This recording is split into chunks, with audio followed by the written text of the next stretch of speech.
여러분 말씀 나누려고 하는데요. 여러분 그 아시는 분들도 있겠지만 저는 이제 신학대학원을 이제 계속 다니고 있는데 주중에는 이제 신대원 다니고 또 주일에 이렇게 사역을 하는 그런 삶을 살고 있습니다. 근데 이제 지난 학기까지만 해도 제가 이제 기숙사에서 이제 살았었는데 이번 학기부터 통학을 하게 되었습니다. 통학을 하게 돼서 신대원은 이제 용인 양지 쪽에 있고 저희 집은 남양주여서 근데 이제 또 원래는 차를 타고 다녔는데 차가 또 고유가 시대가 되고 톨비도 너무 많이 나와서 이제 셔틀을 타고 다니기 시작했습니다. 대중교통과 셔틀을 타고 다니기 시작했는데 편도 장장 2시간 반의 여정을 매일 이제 이렇게 가고 있습니다. 그래서 왕복하면 이동만 5시간. 근데 이제 처음에는 그 시간을 이제 새벽에 일어나는 것도 너무 피곤하고 그래서 이렇게 자는데 시간을 많이 썼는데 그래도 이 시간이 되게 좀 의미 있으면 좋겠다, 의미 있게 이 시간을 보냈으면 좋겠다 해서 이제 마음을 굳게 먹고 이북을 결제했습니다. 그 핸드폰으로 이제 책을 좀 읽어보려고 이북을 결제했는데 사실 결제하고 보니까 이제 중간중간에 이제 환승을 계속해서 해야 되니까 그 셔틀 타는 것까지 가기 위해서 환승을 계속해야 되다 보니까 이제 이 긴 호흡의 글을 읽기가 조금 어려운 거예요. 그래서 이북은 포기하고 그래서 이제 그냥 짤막한 글들 이제 뭐 기사들을 주로 많이 읽는 것 같아요. 기사들 많이 읽고 관심 있었던 관심사들을 찾아보는 그런 시간으로 그 시간을 보내고 있습니다. 근데 이제 이렇게 읽었던 한 주간 읽었던 글 중에서 조금 인상 깊었던 글이 있어서 여러분들과 나누면서 이제 시작을 해보려고 합니다. 제목부터 굉장히 인상 깊었습니다. 제목이 이렇습니다. 무해함의 시대, 손절은 생존 전략. 이라는 글이었는데 이제 그 무해하다는 말을 이제 조금 다시 이 글을 읽으면서 생각을 해보게 됐습니다. 무해하다라는 표현은 이제 말 그대로 해로움이 없는 어떤 상태를 가리키는데 이 책에서는 이 무해함, 그러니까 해로움이 없는 상태, 이 상태가 우리의 관계 속에서도 작동된다. 우리의 어떤 우리가 관계 맺어갈 때 내가 민폐를 주지도 않고 또 나도 상대방이 끼치는 그 민폐를 받기 싫어하는 것이 우리가 살아가는 이 시대의 모습이다라고 이야기를 하고 있었습니다. 그러면서 이런 예시를 들었습니다. 유튜브나 인스타그램에서 많이 봤을 법한 썸네임들인데요. 정신과 의사가 알려주는 손절해야 하는 사람 유형 톱3, 그리고 이런 행동하는 사람은 절대 만나지 마세요. 그리고 엮이면 안 되는 독이 되는 사람 유형 1위, 이런 어떤 썸네일들이 유튜브나 인스타그램에서 심심치 않게 우리가 발견할 수 있게 된다라는 것이죠. 그러면 사람들은 왜 이 관계 속에서 연결보다 단절을 택하는 이 경향이 생겨나게 되었을까요? 여러 문제들을 우리가 그 문제의 원인들을 생각해 볼 수 있겠지만 가장 이제 직관적이고 또 이렇게 바로 생각해 볼 수 있는 그 지점이 우리가 쌓아왔던 관계에서 받은 그 경험들, 내가 관계를 맺으면서 받았던 그런 상처의 기억들 때문에 오히려 내가 힘을 쏟으면서 누군가 연결하고 관계를 맺으려 하기보다는 관계를 그냥 내가 이 관계가 나에게 유익이 될 것 같지 않으면 혹은 상처를 줄 것 같으면 그냥 애써 빨리 마무리하는 경향이 우리 마음 가운데 자리 잡게 되었다라는 것이죠. 물론 이제 관계 속에서 건강한 거리두기가 이제 필요한 순간들도 있지만 이것이 어떤 사회 전반의 분위기를 형성하고 문화로서 우리에게 다가올 때에 우리가 나의 감정과 나의 어떤 상처받지 않음을 가장 최우선순위로 살아가는 삶이 너무나도 당연해질 때 문제가 발생하게 됩니다. 어떤 문제냐면 공동체 간의 그 연결감, 그 연대감이 느슨해진다라는 그 문제가 우리에게 직접적으로 다가오게 된다라는 것이죠. 근데 오늘 본문에서 살펴보면 성경은 이 공동체에 대해서 되게 집중해서 이야기하고 있는 것을 알 수 있습니다.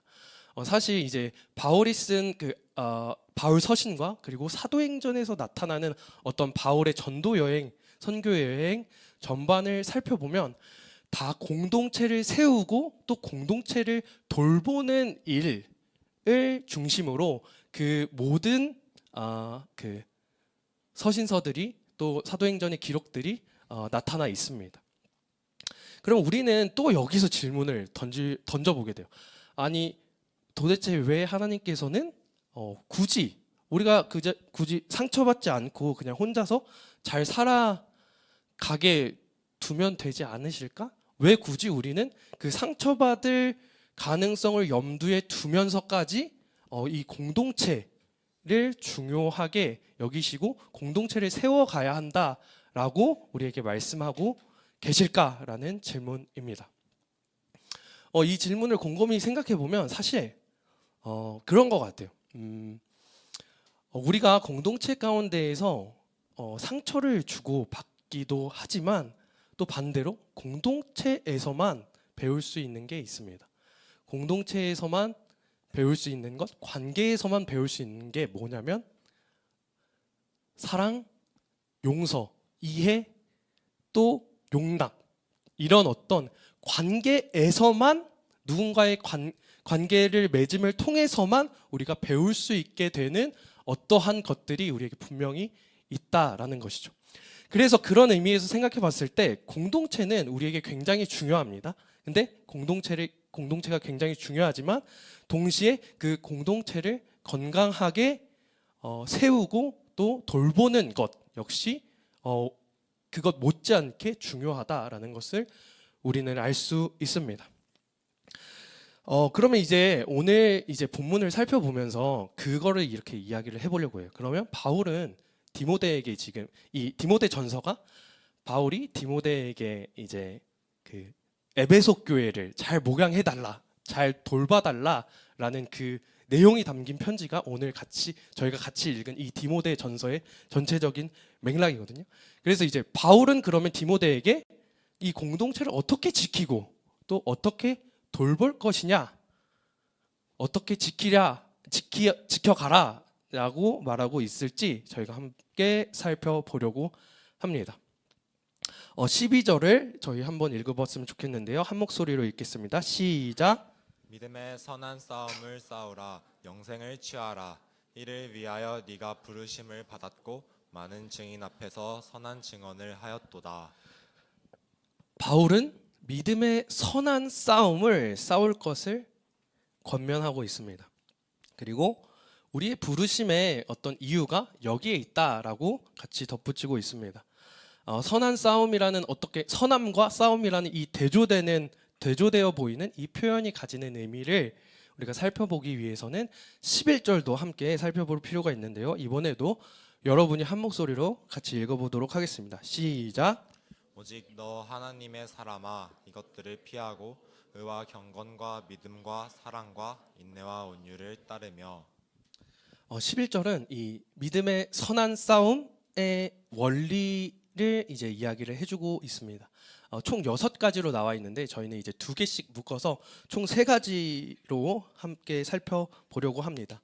공동체를 위한 선한 3가지 싸움. 첫 번째는 의와 경건을 따라야 한다라는 것입니다. 의와 경건을 따라서 믿음의 선한 싸움을 하라고 이야기합니다. 이 문장을 한 문장으로 정리하면 이런 거예요. 자기 중심성을 버리고 마음의 중심에 하나님을 두라라는 것입니다. 여기서 의와 경건이라는 표현을 원어적인 의미로 살펴보면 이런 거예요. 의는 이제 공정함, 공의로우신 하나님의 성품을 의미하고 있고, 다음으로 이제 경건은 하나님을 향한 강한 경외심, 하나님을 무겁게 여기는 마음을 담고 있는 것이 이 경건이라는 단어입니다. 앞서 살핀 바와 같이 우리를 사로잡고 있는 이 시대 정신은 내가 가장 중요하고 내가 이 우주의 가장 중심에 있는 사람이다라고 계속해서 메시지를 던지지만 사실 우리가 진정 마음의 중심에 두어야 할 것은 하나님이시다라는 것입니다. 이 하나님을 그런 마음의 중심에 두는 것을 조금 더 이렇게 와닿게 표현하면 결국은 하나님의 어떠하심을 알고 그것을 헤아리고 그것에서 비롯된 삶의 태도를 가지라는 것입니다.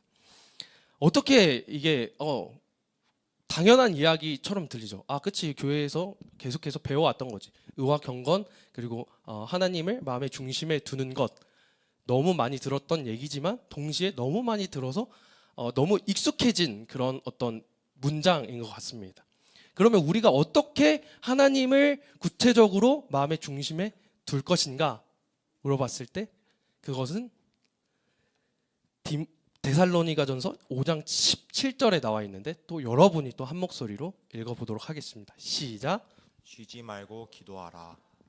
쉬지 말고 기도하라라고 이야기를 해주고 있습니다. 뒤에 생략된 표현이 있는데 생략된 가로치고 생략된 표현이 있는데 쉬지 않고 기도를 들으시는 하나님이 계시다. 하나님도 쉬지 않고 우리의 기도를 듣고 계신다라는 그 의미가 여기에 담겨 있겠죠. 우리에게 쉬지 말고 기도하라. 왜냐하면 내가 쉬지 않고 너의 이야기를 듣고 있기 때문이다. 그래서 하나님을 날마다 우리가 의식하면서 그분의 어떠하심을 떠올리고 그분의 어떠하심으로 인해서 우리의 삶을 형성해 나가기 위해서는 무엇이 필요하다 하냐 하면 바로 이 기도가 우리에게 정말 필요하다라는 것이죠. 저희가 이제 이 5월 한 달간 오랫동안 교회에 나오지 못했던 친구들을 이제 돌아보고 같이 교회에 나오자고 권면하고 초청하는 그런 사역을 같이 하고 있는데요. 지난주에 이번 주에 기프트 박스 이제 포장하고 이렇게 작업을 해야 돼서 선생님들께 이제 여러 어떤 그 주소도 요청드리고 명단도 요청드리는 그런 시간을 보냈었는데요. 그러다가 이제 어떤 한 선생님이 참 그 좋은 조언 같은 말씀을 해주셔서 여러분들과 함께 나누려고 합니다. 이렇게 카톡을 이렇게 주셨어요. 이렇게 말씀해 주셨습니다. 전도사님, 전도와 관련하는 사역은 영적 전쟁이 심하다 보니 나의 열심이 누구에겐 소진을 경험하게 할 수도 있고 원래의 방향과는 정반대의 방향을 낳기도 합니다. 그러시면서 그렇기 때문에 더욱 깨어서 우리가 기도해야 한다. 저도 더욱 깨어서 기도하겠다. 이렇게 말씀을 해 주셨거든요. 우리가 하나님께서 기뻐하시는 이 일, 하나님께서 우리에게 맡겨주신 일을 하는 데 있어서도 이렇게 영적 전쟁이 치열할 텐데 하물며 우리가 우리 일상 가운데 살아가면서 하나님을 인식하면서 하나님의 뜻을 구하면서 살아가기가 얼마나 어려운지 저도 알고 여러분도 이미 삶 가운데서 너무 잘 알고 계실 것 같아요. 그래서 우리에겐 기도가 너무 중요하다. 기도가 무엇이냐? 그럼 기도가 무엇이냐? 처음 시작은 그 기도가 되게 우리의 필요를 구하는 기도로 시작할 때가 많죠. 이것도 필요하고 저것도 필요하고 이 문제는 이렇게 해결해 주셨으면 좋겠어요. 근데 그렇게 시작해 너무 좋습니다. 그렇게 시작하는 것도 너무 좋습니다. 근데 이제 기도를 계속해서 그런 기도의 제목을 가지고 하나님 앞에 나아가다 보면 성령께서 우리에게 주시는 마음이 있습니다. 나는 이 문제에 대해서 이렇게 해결하고 이런 방향으로 이렇게 해결됐으면 방향성이 이렇게 나갔으면 좋겠다라는 이야기를 계속해서 하다 보면 어느새 그런 질문이 하나 우리 마음 가운데 생기는 질문이 하나 있는데 그런 질문입니다. 내게 이 펼쳐진 상황을 나의 입장에서만 구하다가 문득 궁금해지는 게 있습니다. 하나님께서는 이거를 어떻게 하시길 원하실까? 하나님은 내가 지금 처한 이 상황 가운데에서 내가 어떤 선택을 하고 어떤 판단을 하길 원하실까 하는 그 하나님의 마음이 어디서 생겨나게 되냐면 그 기도의 깊은 교제 속에서 나의 기도 제목을 가지고 하나님 앞에서 치열하게 씨름하는 그 과정을 통해서 우리에게 생기게 된다라는 것이죠. 그렇기 때문에 원래 우리가 가지고 갔던 그 기도 제목이 하나님 편에서 다시 한번 생각되게 되어지는 그 방향의 전환이 기도를 통해서 이루어지게 됩니다. 그럴 때 우리는 의와 경건으로 믿음의 선한 싸움을 한다라는 이 바울의 권면의 의미가 무엇인지 알 수 있게 된다라는 것이죠. 기도를 통해서 나의 뜻으로 출발했지만 하나님의 뜻을 구하는 과정, 이게 기도를 통해서 이루어진다. 그렇기 때문에 기도가 너무나도 중요하다. 바라기는 우리 고등부 공동체가 이 기도, 이 하나님의 뜻을 구하기를 힘쓰는 공동체가 되기를 소망합니다. 그럼으로써 이 시대의 정신, 내가 중심이 되고자 하는 이 시대 속에서 나의 중심성을 기도로서 내려놓고 하나님을 다시금 나의 중심으로 모시는 그런 복된 일들이 저와 여러분들 가운데 가득하길 소망합니다. 네, 그런가 하면 두 번째 선한 싸움의 원리를 함께 살펴보려고 하는데요. 두 번째 선한 싸움의 원리는 인내와 온유함을 따르는 것입니다. 흔히 우리가 그 서두에도 아까 잠깐 이야기했던 것처럼 싸움이라는 단어를 떠올리면 굉장히 호전적이고 또 전투적이고 적극적인 어떤 이미지를 떠올리기 쉽습니다. 큰 목소리, 그리고 빈틈이 없는 논리, 그리고 언제라도 강하게 쏘아 붙일 수 있는 배짱이, 그런 어떤 전투적인 이미지가 우리 머리 가운데에 싸움이라는 단어를 들었을 때 떠올리기 쉬운데, 바울은 정반대의 언어를 사용합니다. 인내와 온유라는 단어를 사용하면서 믿음의 선한 싸움을 권면하고 있습니다. 왜 그렇습니까? 이게 다름 아니라 우리의 영혼을 다루는 싸움이기 때문에 그렇습니다. 사람을 성숙시키고 사람을 자라게 하는 영적 싸움이기 때문에 그렇습니다. 우리가 누군가에게 설득당했던 그 시간들, 그 순간들을 되게 떠올려 보면, 물론 논리적인 구조가 어느 정도는 필요했겠지만 내가 그 사람의 말에 정말 마음을 당해서 동의를 하려면 그 논리와 더불어서 그 마음이 전달될 때 우리는 비로소 정말 100%로 고개를 끄덕일 수 있게 됩니다. 여기까지 말하면 이거는 그러면 우리의 경험과 전도사님 생각이 합쳐져서 이렇게 이야기하는 거일 수도 있으니까 성경에서 그 근거를 찾아보려고 하는데요. 마태복음 20장 25절부터 28절의 말씀인데요. 저와 여러분이 교독하고 마지막 28절은 함께 읽어보도록 하겠습니다. 제가 먼저 읽도록 하겠습니다. 예수께서 제자들을 불러다가 이르시되 이방인의 집권자들이 그들을 임의로 주관하고 그 고관들이 그들에게 권세를 부리는 줄을 너희가 알거니와 너희 중에는 그렇지 않아야 하나니 너희 중에 누구든지 크고자 하는 자는 너희를 섬기는 자가 되고 너희 중에 누구든지 으뜸이 되고자 하는 자는 너희의 종이 되어야 하리라. 같이 읽습니다. 인자가 온 곳은 섬김을 받으려 함이 아니라 도리어 섬기려 하고 자기 목숨을 많은 사람의 대속물로 주려 함이니라. 이 본문을 통해서 예수님께서 사람을 어떻게 바꿔 가시는지, 우리를 어떻게 바꿔내셨는지가 그 원리가 그대로 드러나는 본문입니다. 우리의 죄인된 우리가 우리의 마음을 돌이켜서 하나님께 향할 수 있었던 그 원동력은 무엇이냐면 로마의 그 힘과 권력처럼 어떤 거대한 그 권력도 아니고, 권력에 의해서 우리가 마음을 바꾼 것도 아니고, 그리고 그 로마의 유명했던 그 수사학 그 논리가 우리의 마음을 바꿔낸 것도 아닙니다. 다름 아니라 우리를 진정으로 바꿔낸 것은 예수 그리스도의 끝없는 인내와 온유하심으로써 우리의 수많은 실패와 좌절들을 용납하신 그 절정인 십자가 사랑이 우리를 바꿔냈음을 우리는, 이 자리에 앉은 우리는 이미 알고 있습니다. 그래서 우리가 따라야 할 믿음의 선한 싸움의 원리가 바로 이 원리입니다. 예수님의 인내와 온유를 따르는, 그 십자가의 길을 따르는 그 마음을 가지고 우리는 그 마음을 통해서 믿음의 선한 싸움을 계속해서 해 나가야 합니다. 그렇게 우리가 예수 그리스도의 십자가 원리를 따라 인내와 온유로 이 세상 가운데에 나아갈 때에 여러분들에게 맡겨주신 제게 맡겨주신 그 영혼들을 대할 때에 하나님께서 우리에게 주신 그 피값으로 주신 교회가 더욱더 건강하고 온전하게 될 줄로 믿습니다. 마지막으로 이제 세 번째 믿음의 싸움의 원리는 무엇이냐라고 하면 나와 있듯이 믿음과 사랑을 따라 싸우는 원리입니다. 13절과 14절인데요. 이번에도 여러분이 한 목소리로 크게 읽어보도록 하겠습니다. 시작.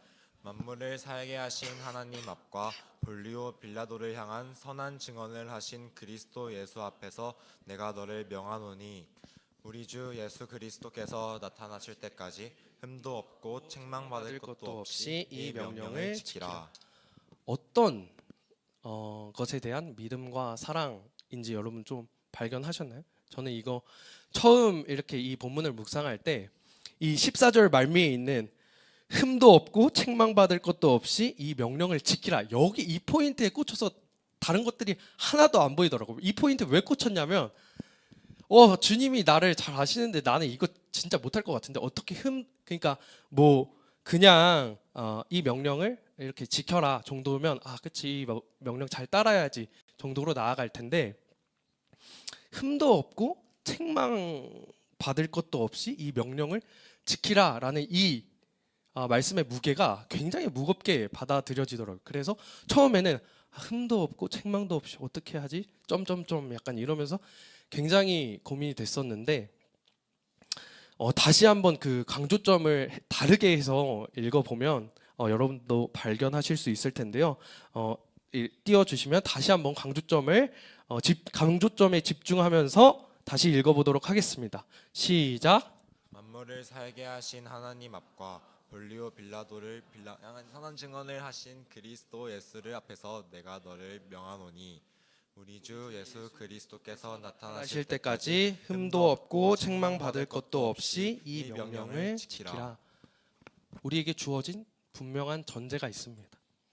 그건 뭐냐면 본디오 빌라도와 하나님 앞에서 이미 선한 증언을 하신 예수 그리스도, 그리고 세상 끝날 다시 오실 예수 그리스도가 그 근거가 됩니다. 우리가 이 믿음을, 이 명령을, 이 권고를 아멘으로 받을 수 있는 중요한 흔들리지 않는 근거가 되어줍니다.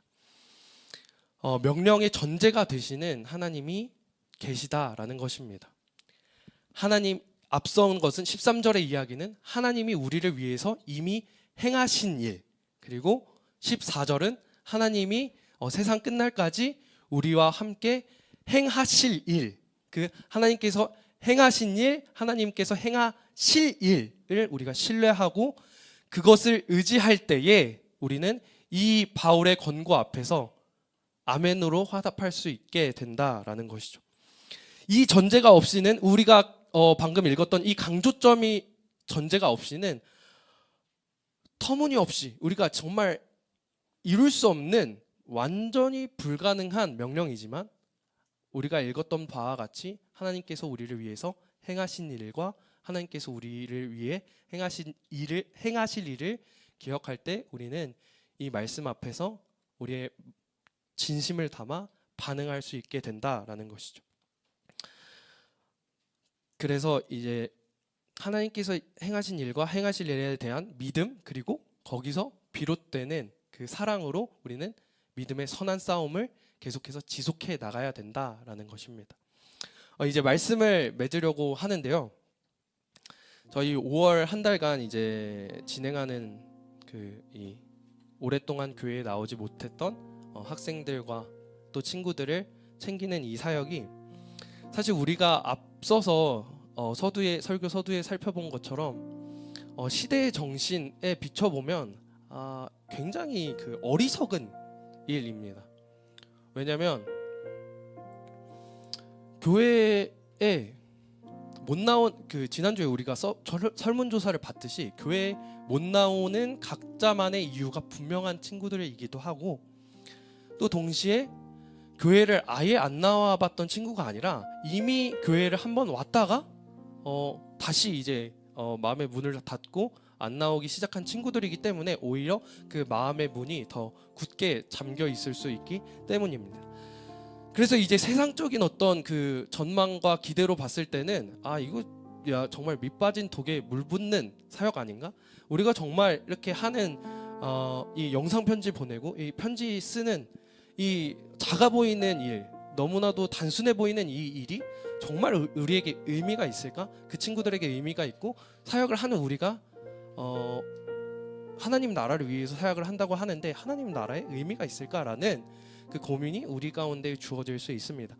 그러나 저희가 그런 어떤 세상의 관점에서 비춰봤을 때 어리석은 그 일들을 포기하지 않고 계속해서 선한 싸움으로 말미암아 해 나가는 이유는 하나님께서 하나님이라는 존재가 우리를 위해 이미 빌라도와 하나님 앞에서 선한 증언을 하신 그리스도가 계시고 또 그리스도께서 세상이 끝날 그때 그 착한 일을 시작하신 그분의 날에 완전히 이루실 것이라는 그 소망이 우리에게 있기 때문에 우리는 포기하지 않고 이 어리석어 보이는 사역을 계속해서 해 나갈 수 있습니다. 해 나갈 수 있습니다. 그래서 이제 여러분들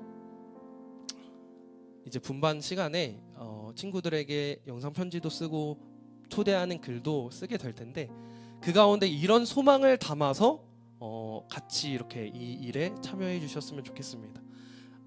우리의 시선으로 봤을 때는 우리의 경험에 비춰봤을 때는 의미 없는 일처럼 보이지만 하나님의 역사 가운데서 비춰서 이 일을 봤을 때는 이 작은 일을 통해서도 크신 하나님을 나타내시는 분이 바로 우리 하나님이시기 때문에 그 소망을 가지고 그 믿음을 가지고 그리고 그 믿음에서 비롯되는 사랑을 가지고 나아가는 저와 여러분 되기를 간절히 소망합니다.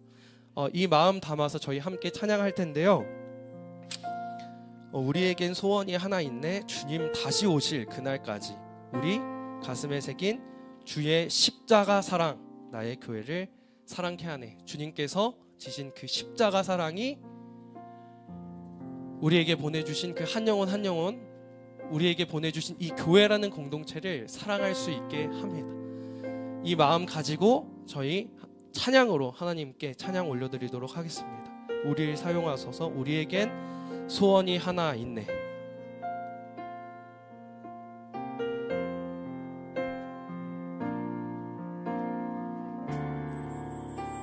우리에겐 하나 있네.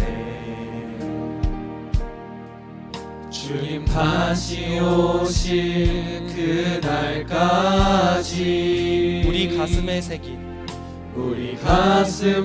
새긴 주의 십자가 사랑 나의 교회를 사랑케 하네. 주의 교회를 향한 우리 마음 주의 교회를 향한 우리 마음 희생과 포기와 가난과 고난 하물며 죽음조차 우릴 막을 수 없네. 우리 교회는 이 땅에 희망 교회를 교회되게 예배되게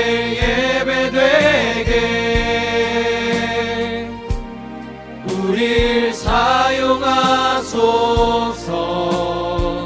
진정한 부흥의 날 오늘 임하도록 우릴 다시 처음부터 고백하겠습니다. 우리에겐 소원이 하나 있네. 주님 다시 오실 그날까지 우리 가슴에 새긴 주의 십자가 사랑 나의 교회를 사랑케 하네. 주의 교회를 향한 우리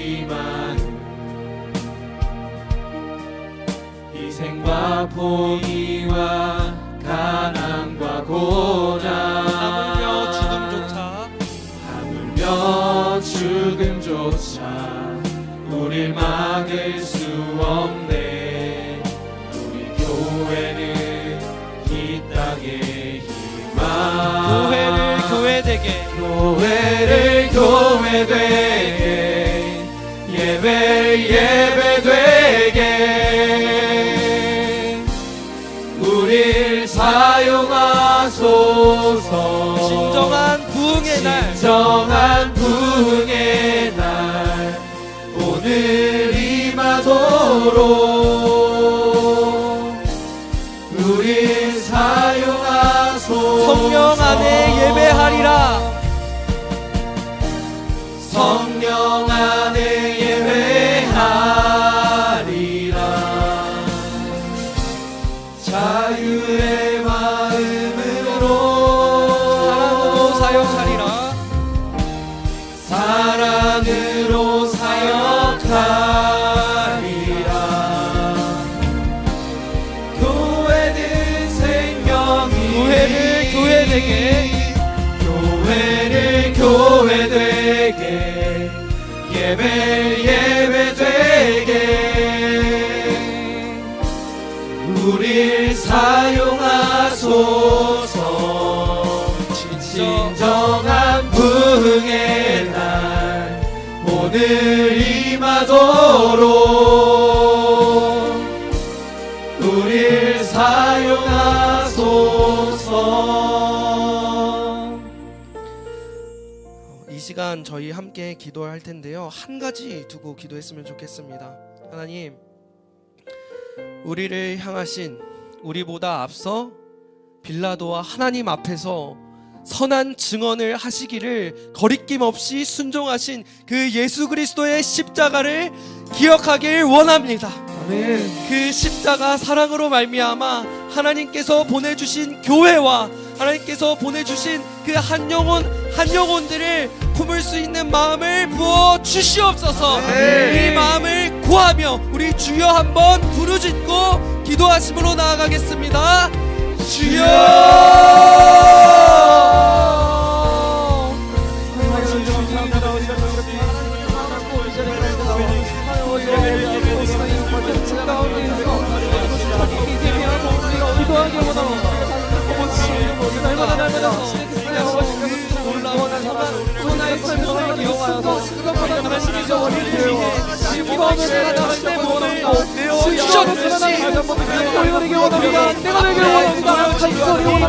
선한 싸움 우리의 힘이 아니라 그리스도의 십자가로 말미암아 우리 감당하는 저희가 되게 하여 주시옵소서. 하나님의 말씀을 읽어 말씀으로 말미암아 감당하는 우리가 하나님께서 우리 공동체에 있으니 마음 가운데 모든 예배 모든 목소리가 주님의 사랑이 가는 오합니다. 그 말씀 앞에 아껴주신 당신을 사랑하는 아버지, 우리 그들을 외롭고 기도하고 신봉을 나가네 그런 우리가 되게 하여 주시옵소서. 명수의 사람을 사용하여 우리 함께 하나님으로 나가는 오늘이게 하여 주시옵소서. 놀라운 역사 아버지 시대 역사를 찬양하여 나아가기를 원합니다. 공동체 가운데 나아가기를 원합니다. 주시기 원합니다. 우리 사랑을 없이 살아갈 수 없는 나와 여기 말씀에 오시면 살아갈 수 없는 우리가 되게 하여 주시옵소서.